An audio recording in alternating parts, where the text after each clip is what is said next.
Ya,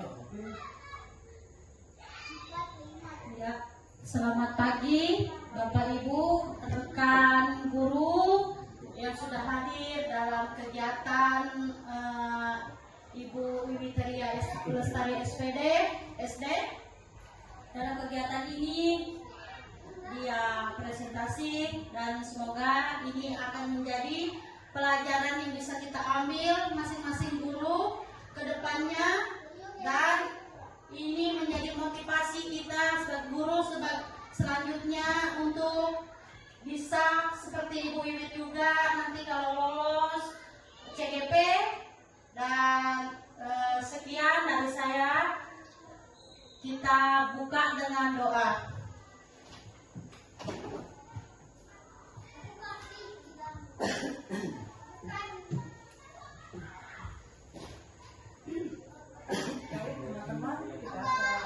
Sebelum kita memulai kegiatan, kita akan berdoa. Saya bimbing kita di dalam doa. Tuhan Yesus, pada saat ini kami mengucap syukur Tuhan sudah menyertai kami sehingga pada saat ini kami dapat berkumpul di sini dan kami akan melakukan aktivitas kegiatan CGP. Pembelajaran kami pada hari ini biarlah Tuhan menyertai dari awal pertama sampai berakhirnya. Biarlah kami memperoleh hikmat, pengetahuan apa yang kami pelajari pada saat ini dan kami lakukan di kemudian hari dalam kami mendidik anak-anak di sekolah. Biarlah apa yang kami dapat hari ini dapat kami kerjakan. Tuhan Yesus berikan hikmat pengetahuan buat kami, dalam nama Tuhan sertai kami. Haleluya, amin. Ya, sebagai pembuka kita berikan waktu untuk Ibu Kepala Sekolah SDN 006 Bigung untuk memberi sepatah dua kata-kata. Waktu dan tempat kami silakan. Ya, selamat pagi. Terima kasih teman-teman semua. Baik, pertama-tama saya ucapkan syukur karena kita semuanya bisa berkumpul di ruangan ini untuk nantinya melihat hasil capaian dari salah satu guru penggerak kita ya, calon guru penggerak kita angkatan 10 di tahun 2024 ini. Jadi untuk kegiatan pertama ini nanti ada Ibu Wimiteria Lestari SPD di sini yang akan memaparkan materi tentang bagaimana caranya menyebarkan pemahaman budaya positif di lingkungan sekolah, pada khususnya dan utamanya nanti penyebaran budaya positif pada umumnya. Untuk itu kita langsung saja. Saya harap teman-teman nantinya bisa bertanya, satu dua orang boleh bertanya, boleh menyampaikan ide-ide atau gagasan, saran, bahkan kritik yang nantinya akan membangun semangat dan motivasi bagi Ibu Wimiteria Lestari ini sebagai penyaji materi kita pada hari ini dengan ucapan wabillahi taufiq wal hidayah. Wassalamualaikum warahmatullahi wabarakatuh. Semangat lanjut.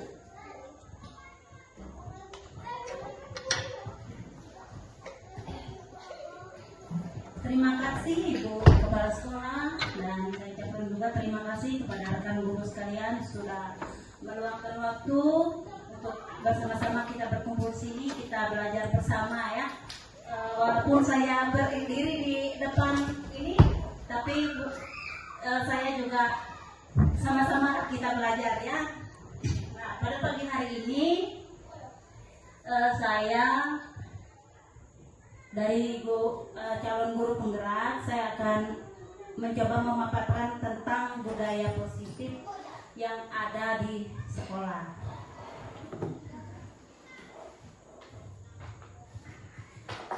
Jadi kata budaya positif atau arti budaya positif ini merupakan bahasa yang berasal dari bahasa Sanskerta, yaitu budaya, yang merupakan bentuk jamak dari budi, yang memiliki arti budi atau akal. Sedangkan dalam bahasa Inggris, budaya dikenal dengan kata kultur yang berasal dari bahasa Latin, yang memiliki arti mengolah atau mengerjakan budaya merupakan pola atau cara hidup yang terus berkembang oleh sekelompok orang dan diturunkan pada generasi berikutnya.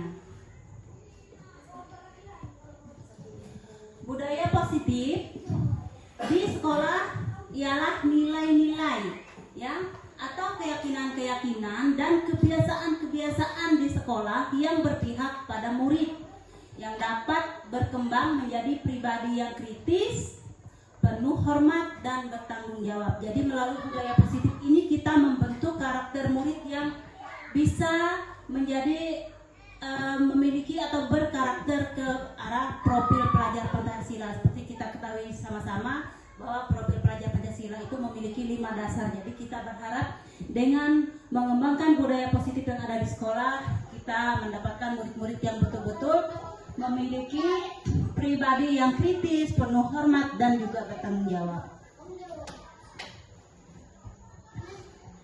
Nah, pada eksplorasi konsep budaya positif ini kita akan membahas tentang perubahan paradigma stimulus respon lawan teori kontrol.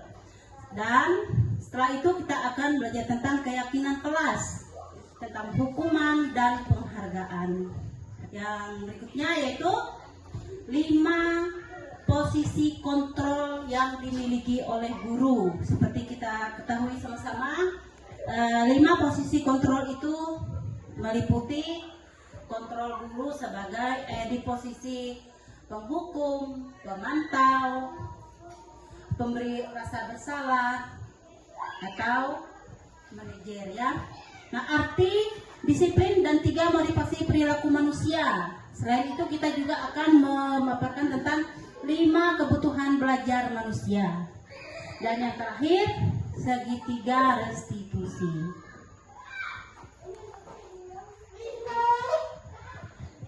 Pertama kita akan bahas dulu perubahan paradigma budaya positif. Nah, kutipan dari paparan Dr. William Glasser dalam kontrol teori untuk meluruskan beberapa miskonsepsi tentang kontrol.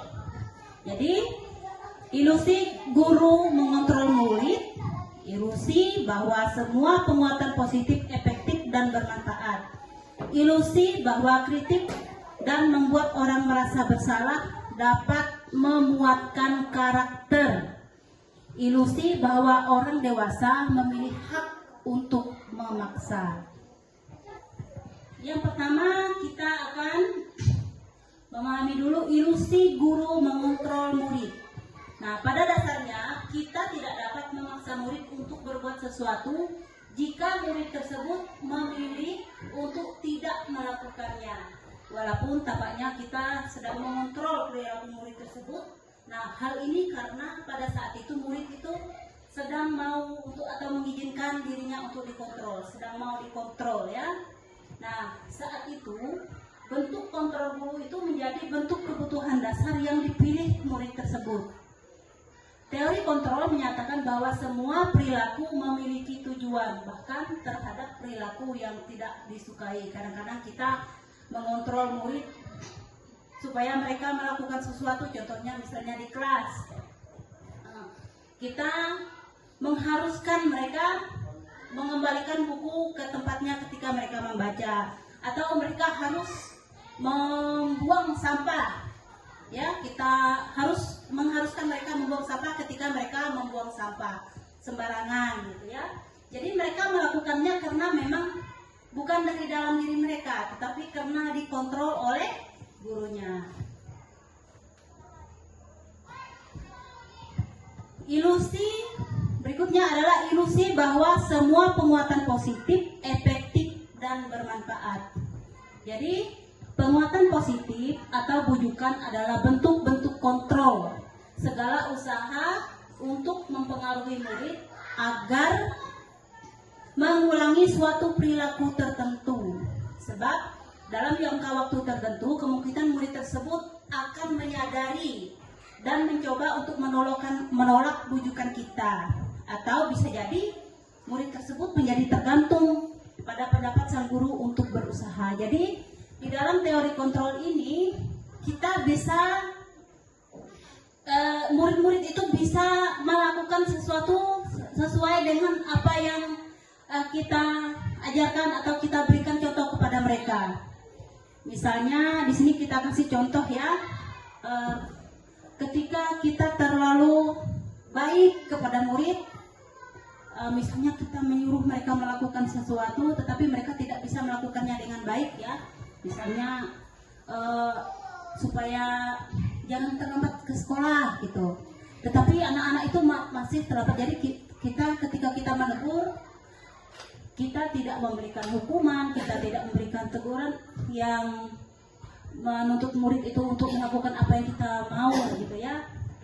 Karena mereka merasa kita tidak terlalu marah kepada mereka.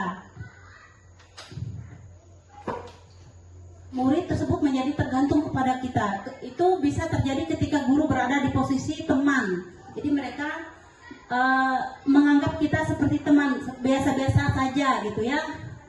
Nah, sehingga mereka menjadi tergantung dengan kita. Ilusi bahwa kritik dan membuat orang merasa bersalah dapat menguatkan karakter. Di sini guru juga memiliki kontrol di posisi pembuat rasa bersalah. Jadi menggunakan kritik dan rasa bersalah untuk mengontrol murid menuju pada identitas gagal. Mereka belajar untuk merasa buruk tentang diri mereka. Mereka mengembangkan dialog diri yang negatif. Sekarang kala sulit bagi guru untuk mengidentifikasi bahwa mereka melakukan perilaku ini. Kadang-kadang kita tidak menyadari apa yang kita lakukan itu memberikan rasa bersalah kepada mereka dengan maksud supaya mereka melakukan apa yang kita mau. Ternyata itu bisa berakibat buruk atau membuat murid merasa buruk tentang diri mereka.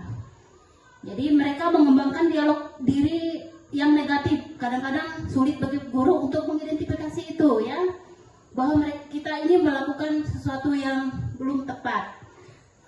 Seringkali guru cukup menggunakan kata-kata halus tanpa harus membentak untuk menyampaikan pesan negatif. Mungkin di antara teman-teman yang pernah merasakan melakukan, termasuk saya sendiri ya, saya pernah melakukan. Misalnya contohnya saya mengatakan kepada Firgan, nah kita berbicara secara halus saja, kasihanlah ibu, kamu tidak pernah belajar di rumah, kamu harus bisa belajar di rumah. Kasihanlah orang tua kamu yang sudah membantu kamu, tapi kamu tidak berusaha, kamu tidak bersyukur dengan orang tua, atau guru-guru sudah mengajar kamu dengan baik, tapi kamu tidak bersyukur, kamu tidak mau mendengarkan, gitu ya. Jadi kita mengungkapkan kata-kata halus, atau mungkin teman-teman pernah punya pengalaman yang mau berbagi pengalaman bagaimana menegur anak-anak dengan cara halus. Ya.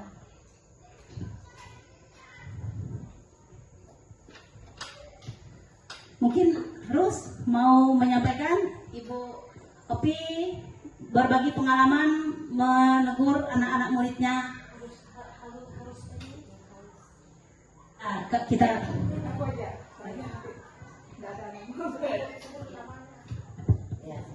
baik, terima kasih. Dari saya, pengalaman saya ketika mengajar anak-anak itu, saya bilang begini, itu memberi nasihat ya. Saya bercerita sama mereka bahwa kita patut bersyukur dengan keadaan kita pada saat ini. Itu perbedaannya sungguh sangat berbeda dengan orang tua zaman dahulu. Jadi aku ceritanya gini sama mereka ya. Aku bilang, kalau orang tua zaman dulu mau sekolah itu susah. Pertama, nenek moyang kita, kalau mereka mau sekolah itu mereka harus menghafal. Jadi kalau dulu belajarnya bukan pakai buku, tapi tulis di batu. Bayangin, batu itu kalau sudah kena hujan, hilanglah tulisan, nggak bisa. Kalau kita nggak bisa, ya sudah, nggak bisa gitu. Nah, terus yang kedua, zaman sekarang orang tua makin hari makin bertingkat pengetahuannya, dari yang nulis pakai batu, terus pakai daun. Nah, sekarang kita pakai buku. Seharusnya kita bersyukur kita bisa pakai buku, bisa nulis, pulang kita bisa belajar lagi. Nah, anak-anak kadang mereka tersentuh dengan kita bilang, kita bersyukur sekarang sekolah, kita minta uang, minta sanggup, dikasih sama orang tua. Kalau zaman dulu bayangin deh, aku bilang, kalian bayangin ketika kalian duduk, kalian bayangin, aduh mama bapakku dulu sekolah jalan kaki, jauh loh ke Bigung, aku bilang, kita di sini dekat, aku bilang. Jadi mereka dari situ biasanya sih ada perubahan. Bagi yang nyadar itu dia ada perubahan. Kadang nggak terasa itu ada yang nangis di dalam kelas karena cerita seperti itu. Seharusnya kalian bersyukur bisa belajar. Mereka nangis, rupanya tersentuh hatinya dengan kita berkata bahwa orang tua dulu juga susah. Bukan berarti mereka nggak mau sekolah tinggi, tapi banyak alasan mengapa mereka tidak. Mungkin ada yang cuma sampai SD aja nggak bisa lanjut, bukan karena mereka nggak mau, tapi kendalanya itu, kendaraan juga susah. Zaman dulu nggak seperti sekarang, mau kemana aja kita bisa pakai motor. Kalau dulu jalan kaki, terus lawan lagi ya. Nah kalau itu pengalaman saya dalam memberi nasihat sama anak-anak tentang pembelajaran, mereka harus bersyukur dengan apa yang ada sekarang. Mungkin itu saja, kurang dan lebihnya. Kita beri aplaus dulu sama untuk Bu Erni ya. Terima kasih Bu Erni Gadung, penyampaian yang sangat luar biasa. Nah, apa yang disampaikan oleh Ibu Erni tadi merupakan memberikan keyakinan positif, ya, memberikan keyakinan positif kepada siswa. Nah, dengan memberikan keyakinan yang positif kepada siswa, akhirnya mereka mempercayai apa yang disampaikan itu baik, sehingga mendorong atau menimbulkan dorongan di dalam hati mereka dari dalam untuk melakukan hal yang positif, ya. Dan itu dapat menjadi jangka waktu yang lama atau bertahan lama. Sedangkan ilustrasi bahwa kritik dan membuat orang merasa bersalah ini dia tidak bertahan lama atau jangka pendek, ya. Misalnya, kasihanlah ibu sudah susah payah ngajarin kamu tapi kamu nggak mau dengar, nanti kamu tidak bisa membaca, ibu dimarah kepala sekolah gitu. Sehingga timbul rasa bersalah di dalam diri dia, timbul rasa tidak percaya diri, ya. Nah, kadang-kadang kita tidak menyadari hal seperti itu. Oke, terima kasih banyak ya. Masukan dari Bu Erni itu bisa juga menjadi masukan untuk kita semua. Kita bisa memberikan pemahaman kepada siswa tentang bagaimana mereka harus bersyukur, ya. Karena zaman kita sekarang ini sudah berbeda dengan zaman dulu. Jadi kita harus bersyukur bisa bersekolah dengan baik. Kita lanjut ya. Ilustrasi bahwa orang dewasa memiliki hal untuk memaksa. Nah, banyak orang dewasa yang percaya bahwa mereka memiliki tanggung jawab untuk membuat murid-murid berbuat hal-hal tertentu. Apapun yang dilakukan dapat diterima selama ada sebuah kemajuan berdasarkan sebuah pengukuran kinerja pada saat itu. Nah, pada saat itu pula orang dewasa akan menyadari bahwa perilaku memaksa tidak akan efektif untuk jangka waktu panjang dan sebuah hubungan permusuhan akan terbentuk. Nah, ini contohnya. Kadang-kadang kita sebagai orang dewasa, kita berpikir apa kita bisa memerintah mereka melakukan apa yang kita mau, ya.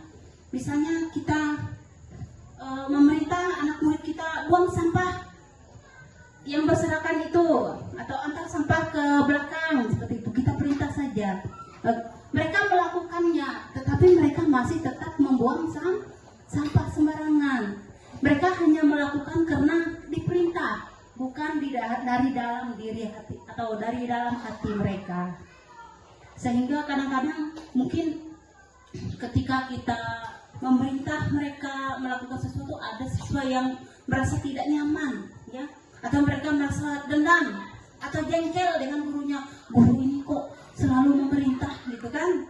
Kadang-kadang tanpa kita sadari kita tidak pernah bisa menyelami hati murid-murid kita. Jadi alangkah baiknya ketika kita memberikan kontrol kepada mereka itu yang bisa mendorong mereka untuk melakukan sesuatu dari hati mereka sehingga membentuk karakter mereka atau pembiasaan. stimulus respon lawan teori kontrol atau pandangan tentang dunia. Jadi di sini ada stimulus respon tentang dunia.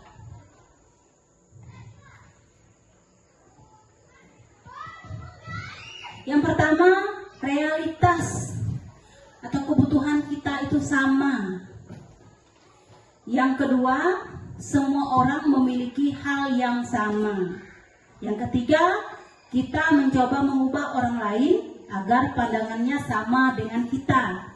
Dan yang keempat, orang lain bisa mengontrol saya dan saya bisa mengontrol orang lain. Nah, sedangkan teori kontrol tentang dunia itu berbeda ya, atau sedikit ada perbedaan. Yang pertama, realita atau kebutuhan kita itu berbeda, tidak sama. Jadi setiap pribadi, setiap individu itu memiliki kebutuhan yang berbeda-beda. Nah, setiap orang memiliki gambaran yang berbeda. Misalnya tentang kehidupannya, rencana masa depannya, itu memiliki gambaran yang berbeda. Nah, kita berusaha memahami pandangan orang lain tentang dunia. Di sini kita tidak hanya mencoba mengubah orang lain agar sama pandangan dengan kita, tapi kita berusaha memahami pandangan orang lain tentang dunia. Yang keempat, semua perilaku memiliki tujuan, ya. Semua individu perilaku yang dimiliki termasuk oleh siswa-siswa ini memiliki tujuan.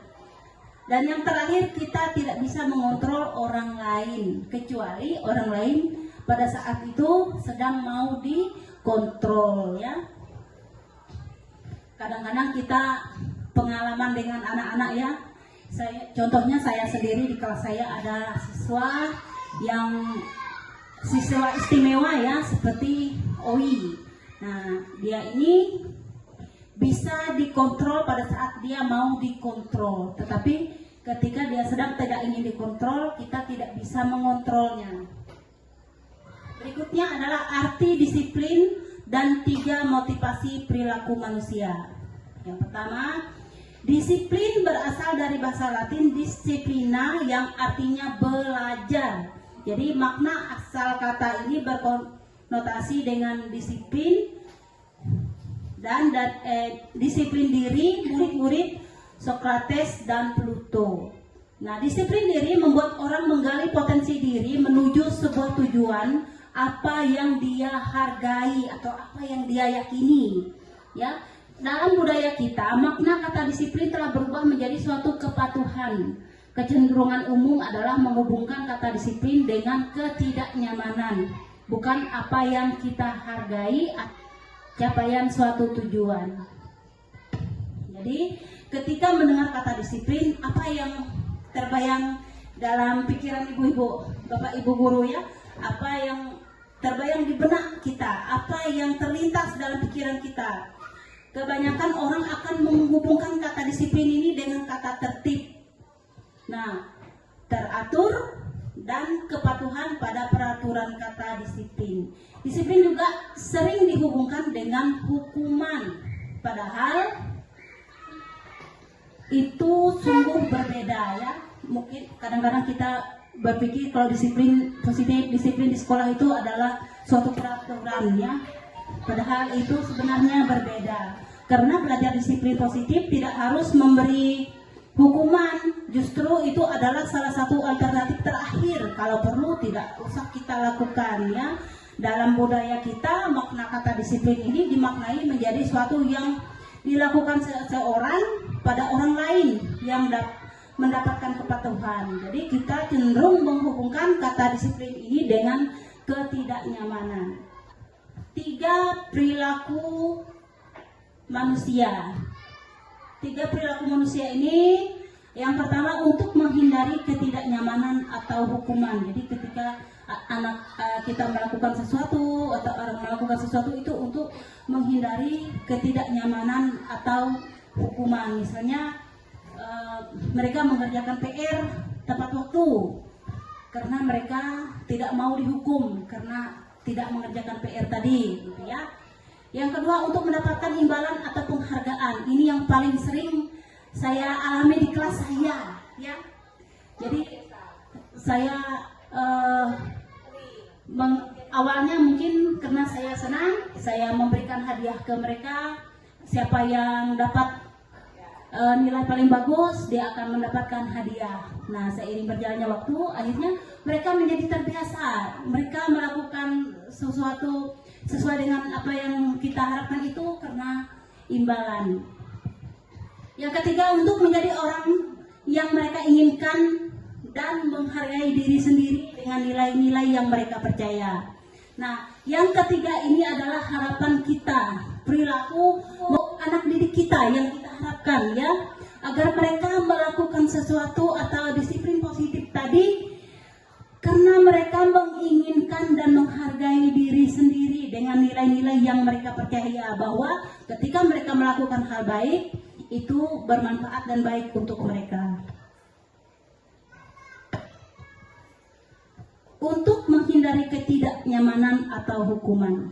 Nah, ini adalah tingkat terendah dari perilaku manusia. Biasanya orang memotivasi perilakunya untuk menghindari hukuman atau ketidaknyamanan.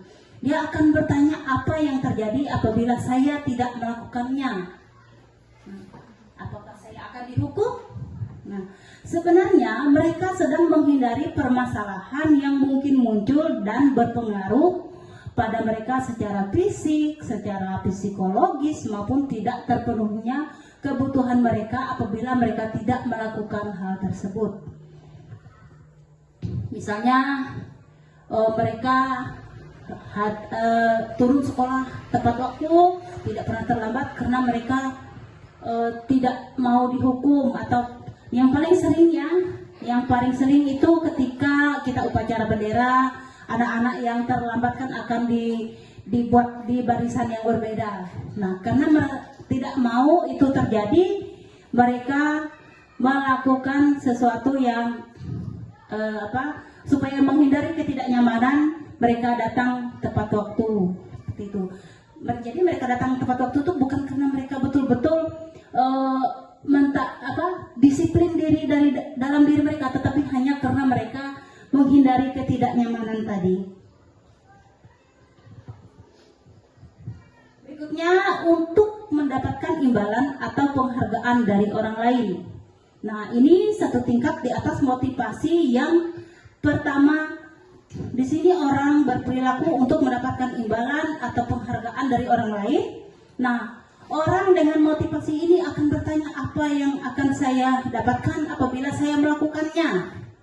Nah, mereka melakukan tindakan untuk mendapatkan pujian dari orang lain yang menurut mereka penting. Misalnya mereka mendapatkan nilai bagus, itu mereka mendapatkan pujian dari guru. Mereka maju ke depan itu mendapatkan pujian dari guru.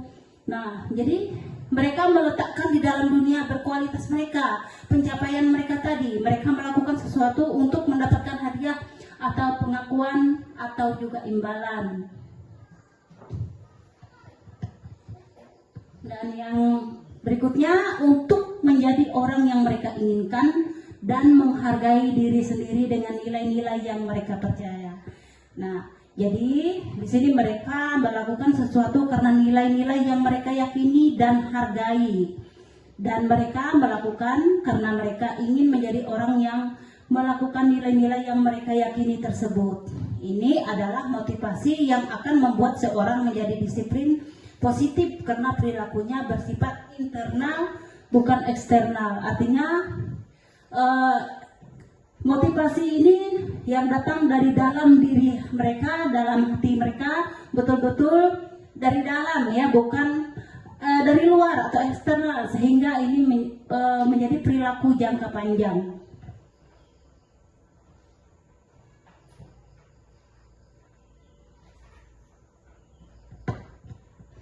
Keyakinan kelas, hukuman, dan penghargaan.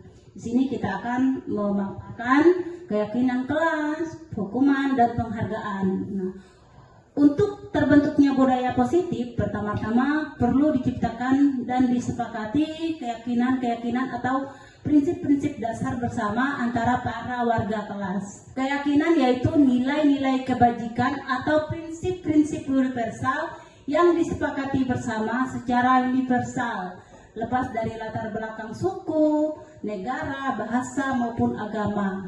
Ini kutipan menurut Gosen 1998. Nah, suatu keyakinan akan lebih memotivasi seseorang dari dalam secara intrinsik. Jadi ketika dia meyakini keyakinan itu sendiri dan sangat menghargai keyakinan yang dia yakini, itu akan memotivasi dia untuk mendorong dia melakukan sesuatu dari dalam, sehingga itu akan bertahan lama, lebih bertahan lama. Keyakinan kelas, hukuman dan penghargaan. Nah, pertanyaannya, mengapa keyakinan kelas? Kenapa bukan peraturan kelas saja? Ibu-ibu ada yang bisa menjawab kenapa harus keyakinan kelas, bukan peraturan kelas? Kalau keyakinan kelas dia berdasarkan dari dalam diri dia sendiri. Kalau dari aturan kelas dia dari luar karena ada aturan yang dibuat. Ya, itu saja. Ya, betul sekali Bu Opilia, terima kasih. Jadi kenapa keyakinan kelas bukan peraturan kelas? Kalau keyakinan kelas itu keyakinan yang kita buat bersama-sama, yang kita yakini itu baik untuk kita semua. Sedangkan peraturan itu seperti terhukum. Kalau kita tidak mengikuti peraturan, maka itu kita akan mendapatkan konsekuensinya, ya. Oke, berikutnya, mengapa keyakinan kelas penting untuk terbentuknya budaya positif?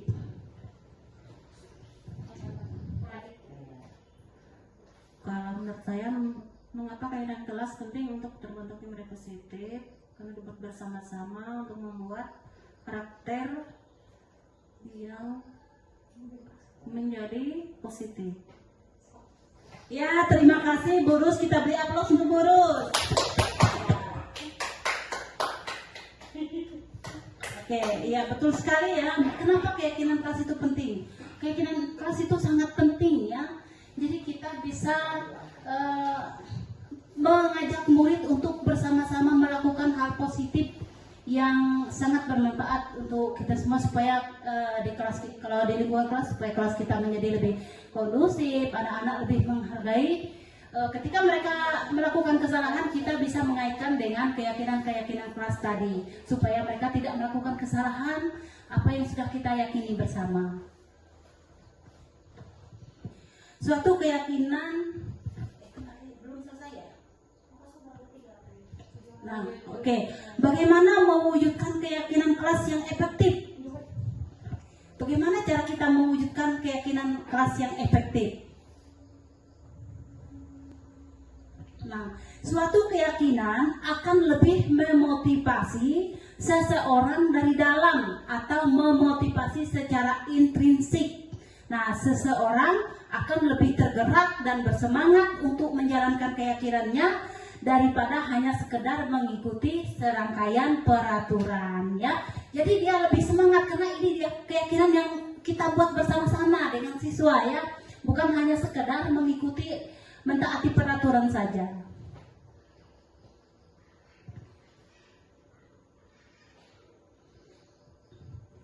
Pada kutipan Alpi Kohn, Saved by the Word 1993, wawancara conference Maret 1995, mengemukakan baik penghargaan maupun hukuman adalah cara-cara mengontrol perilaku seseorang yang menghancurkan potensi untuk pembelajaran yang sesungguhnya.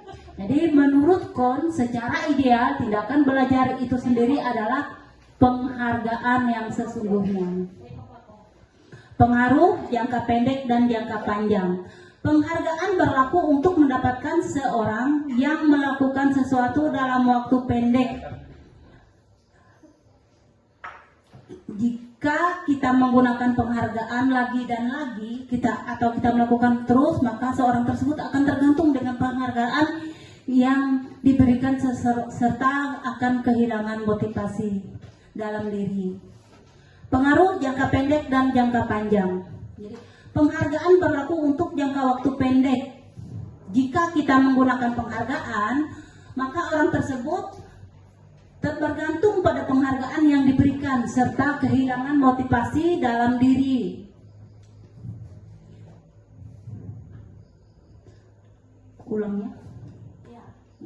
Penghargaan berlaku untuk jangka waktu pendek. Jika kita menggunakan penghargaan, maka orang tersebut akan bergantung pada penghargaan yang diberikan serta kehilangan motivasi dari dalam. Jika kita mendapatkan penghargaan untuk melakukan sesuatu yang baik, maka selain kita senantiasa berharap mendapatkan penghargaan tersebut, nah kita menjadi tidak menyadari tindakan baik yang sudah pernah kita lakukan. Berapa sih? Kok banyak tuh? 33 wit. Oh, lihat itu. Oh ya. Penghargaan tidak efektif. Ya. Jadi penghargaan adalah suatu benda atau suatu peristiwa yang diinginkan, yang dibuat dengan prasyarat. Hanya jika kita melakukannya, maka kita akan mendapatkan penghargaan atau yang diinginkan. Jadi orang berusaha berhenti merokok contohnya. Misalnya Pak Mahari Nafis ya, dia berusaha berhenti merokok ya, atau orang yang berusaha diet seperti saya mungkin ya, yang berusaha diet menguruskan badan, jika bila karena diberikan penghargaan maka itu tidak akan berhasil, kecuali keinginan dari dalam baru bisa berhasil. Nah, jadi penghargaan ini merusak hubungan. Bagaimana penghargaan bisa merusak hubungan? Ketika seseorang diberikan penghargaan atau dipuji depan orang banyak, maka yang lain akan merasa iri dan sebagian dari mereka tidak menyukai orang yang diberi penghargaan tersebut. Nah, jika seorang guru sering memberikan penghargaan kepada murid, besar kemungkinan murid-muridnya termotivasi hanya karena untuk menyenangkan guru. Mereka tidak bersikap jujur pada guru tersebut. Nah, penghargaan ini menciptakan persaingan di dalam kelas. Persaingan itu menciptakan kecemasan. Misalnya ketika kita memberikan upload atau penghargaan dalam bentuk barang kepada siswa yang lebih pintar ya, misalnya dalam kelas kita menyuruh mereka melakukan sesuatu, siapa yang melakukannya dengan baik akan mendapatkan hadiah, maka siswa yang lain yang meyakini bahwa mereka tidak bisa atau tidak dapat sesuatu, mereka akan merasa cemas. Ya, nah mereka yang percaya bahwa mereka tidak memiliki kesempatan menang akan berhenti untuk mencoba. Bapak Ibu, ada yang pernah punya pengalaman seperti ini di kelas? Iya, kita semua pernah ya. Penghargaan mengurangi ketetapan. Nah, anak-anak diminta mengingat kata-kata tertentu, kemudian mereka diminta mengambil kartu yang berisi kata-kata yang diingat setiap kali muncul. Berapa anak diberikan permen setiap kali memberikan jawaban yang benar, dan sebagian yang lain hanya diberitahu saja apabila jawaban mereka benar. Nah, ternyata hasilnya anak-anak yang mendapatkan permen jawabannya banyak yang tidak tepat. Seperti yang kita bahas di awal tadi, anak-anak menjadi tidak jujur ya, karena demi mendapatkan imbalan ini tadi. Sedangkan anak-anak, dibandingkan anak-anak yang hanya diberitahu jawabannya, ternyata mereka hasilnya lebih baik. Penghargaan menghukum.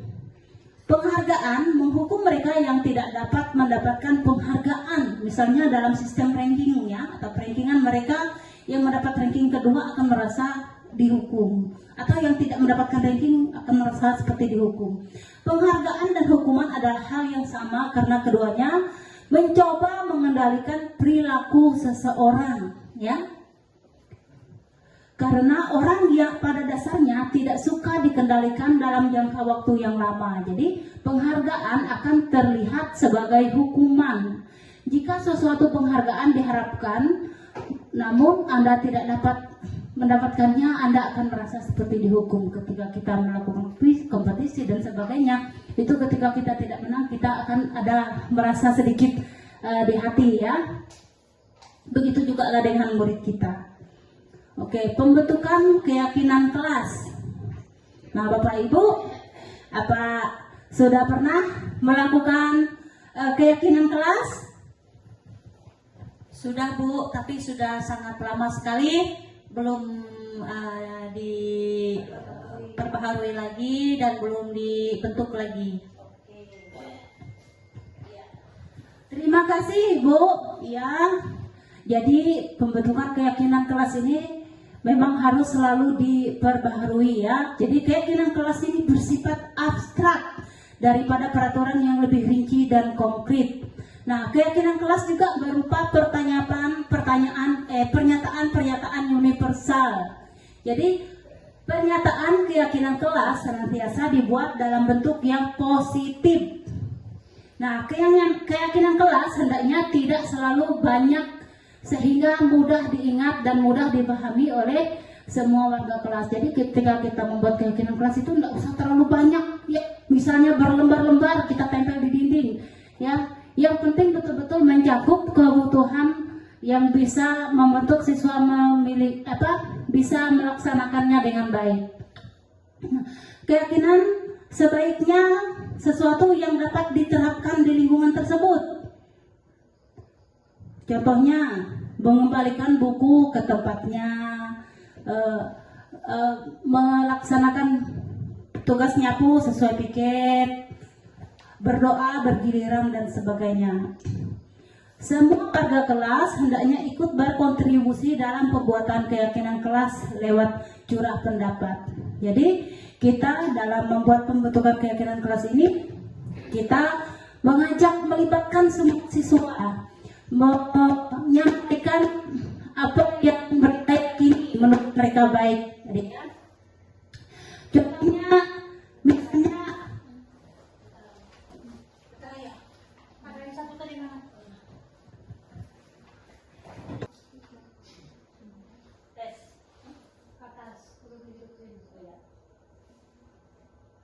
keyakinan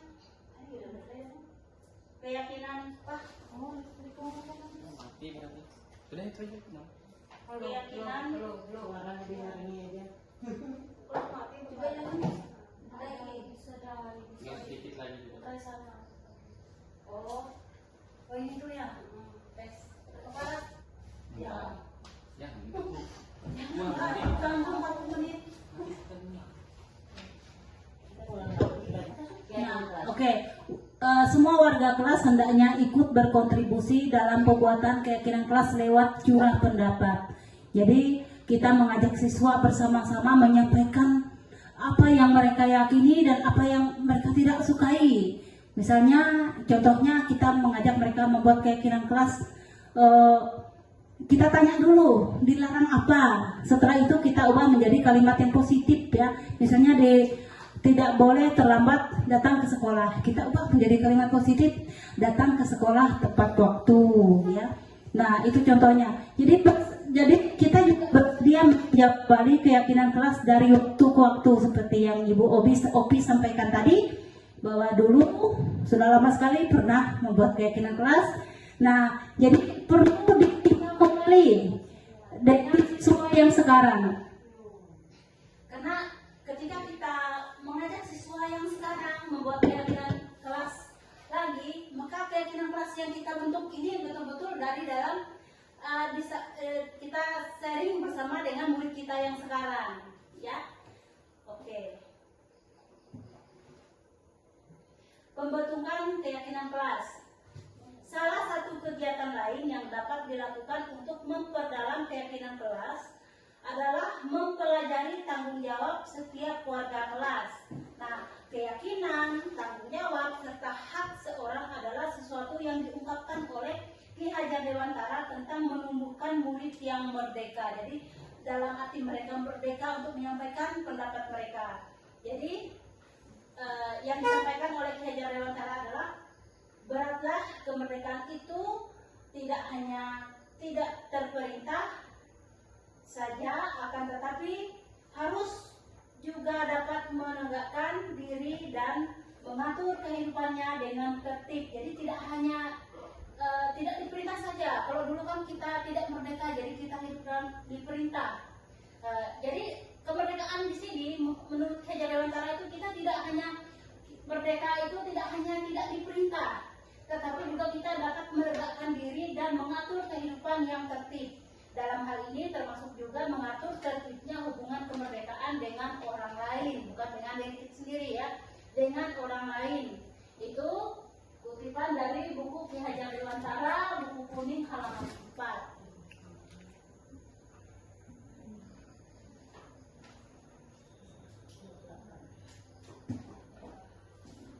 Lima kebutuhan dasar manusia. Nah, ini menarik ya. 5 kebutuhan dasar hidup.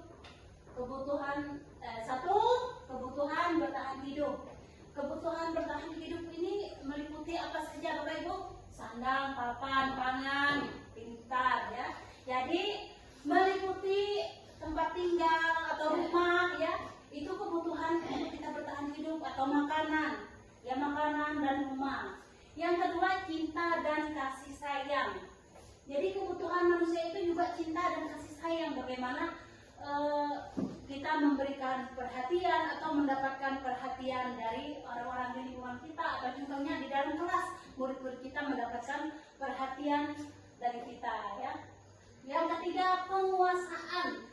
Jadi penguasaan ini juga merupakan salah satu kebutuhan dasar manusia. Misalnya kebutuhan pengakuan atau kemampuan. Contohnya, misalnya kita bersekolah atau kuliah ya. Nah, kita membutuhkan pengakuan, yaitu apa? Ijazah. Begitu juga dengan anak-anak. Atau pengakuan lainnya, misalnya mereka murid kita yang sering mengikuti kompetisi ya, seperti dulu mengikuti lomba menggambar dan sebagainya. Itu mereka membutuhkan pengakuan, mereka mampu menggambar dengan baik dan mereka mendapatkan piala. Jadi mereka mendapatkan penghargaan berupa piala dan sertifikat. Dan dalam bentuk contoh lainnya juga banyak ya. Yang keempat, kebebasan. Kebutuhan akan pilihan. Kita manusia itu kita bebas untuk memilih sesuatu yang kita inginkan, yang kita harapkan. Misalnya dia bebas memilih tujuan hidupnya seperti apa, jalan hidupnya seperti apa. Nah, yang kelima, kesenangan.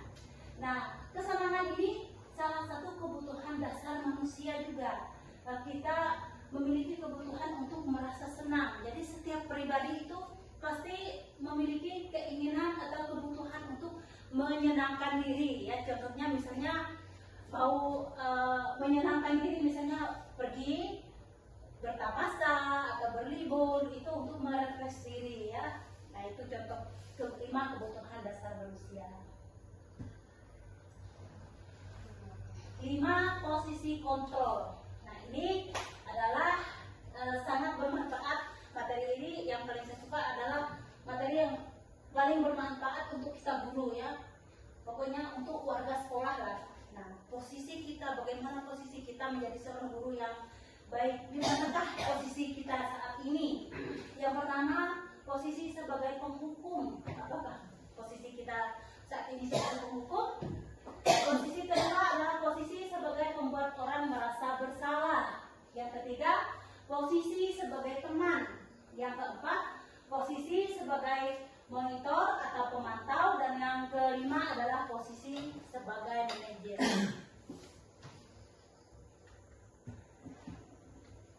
Berikutnya, segitiga restitusi. Jadi restitusi ini adalah proses menciptakan bagi murid untuk memperbaiki kesalahan mereka. Ketika mereka melakukan kesalahan ya, kita mengontrol mereka menggunakan segitiga restitusi sehingga mereka bisa kembali pada kelompok mereka dengan karakter yang lebih kuat.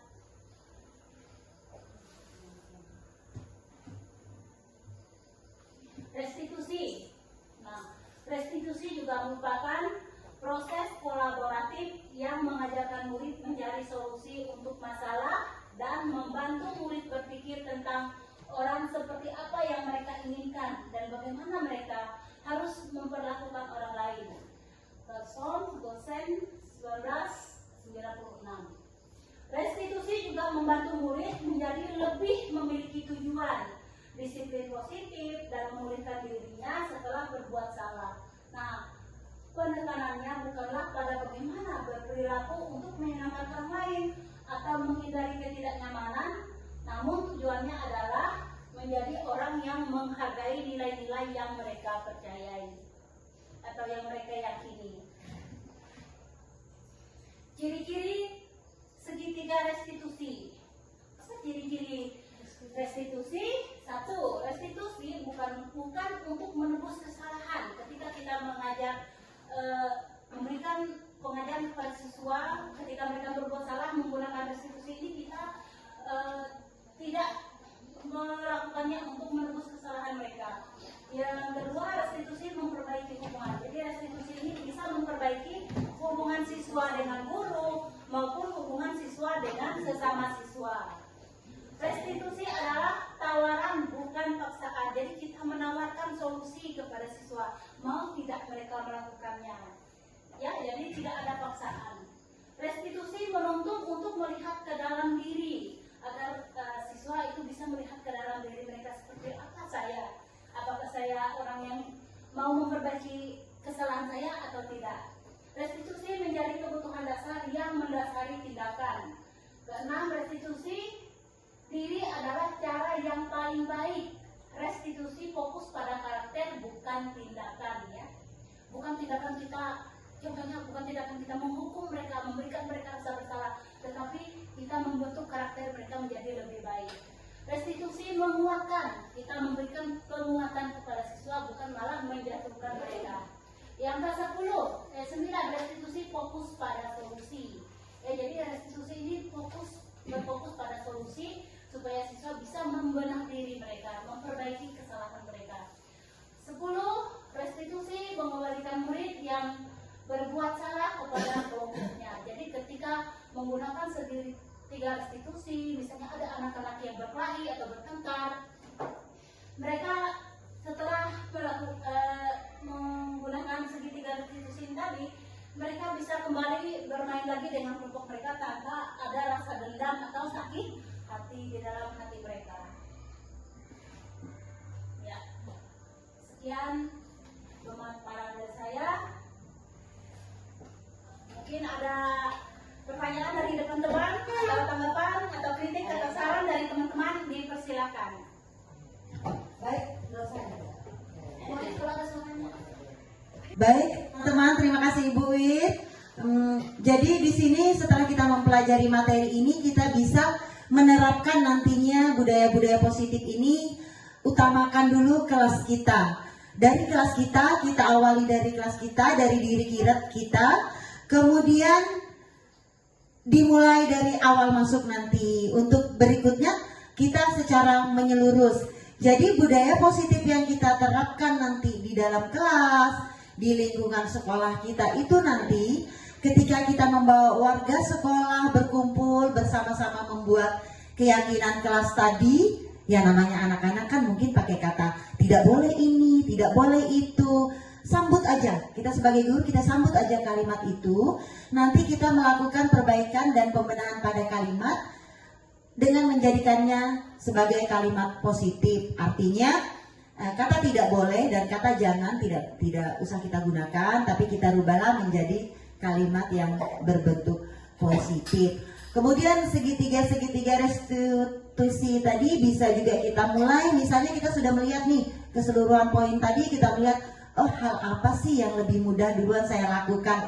Boleh, tidak secara berurutan mungkin nggak apa-apa ya Bu? Ya. Iya, tidak apa-apa. Jadi teman-teman boleh misalnya, oh saya ini mulai dari nomor 5 deh, menyadari diri sendiri misalnya. Oh ya saya sadar kemarin dia berbuat kesalahan, terus teman-temannya begini-begini. Oh iya, pola seperti apa nantinya yang akan saya terapkan? Bagaimana cara saya menyikapinya? Atau mungkin saya berkonsultasi, atau mungkin di lain waktu Ibu Wit juga bersedia untuk memberikan saran dan arahan untuk perbaikan kita ke depannya. Sampai di sini saja, saya kembalikan kepada pembawa acara. Terima kasih. Menambahkan. Ya, itu aja menambahkan aja. Ya, baik, saya tambahkan. Menurut saya dari hasil pemaparan Ibu Wiwitria Lestari SPDSD, menurut saya ini sangat bermanfaat, apalagi untuk siswa-siswa di kelas. supaya kita sebagai pendidik mampu mengarahkan siswa ke tingkat yang lebih baik, mengajarkan mereka bahwa hukuman bukanlah jalan yang harus dipilih. Masih banyak hal-hal yang bisa kita lakukan atas peneguran-peneguran yang bersifat penekanan kepada siswa. Jadi kita bisa mengarahkan menurut kita, bisa merubah cara berkata-kata agar mungkin bisa lebih diterima oleh mereka. Jadi kesimpulannya ini sangat bermanfaat bagi saya di kelas. Akan nanti saya usaha terapkan kedisiplinannya, keyakinan kelas untuk bisa ditambahkan subjek-subjeknya. Demikian penambahan dari saya. Jika ada tambahan dari ibu-ibu yang lain, silakan.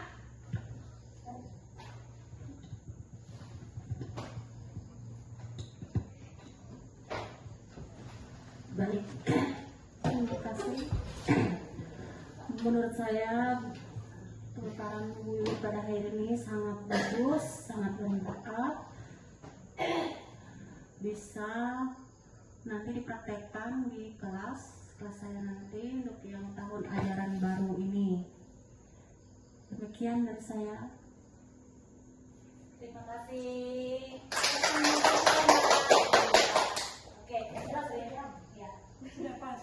Belum katanya.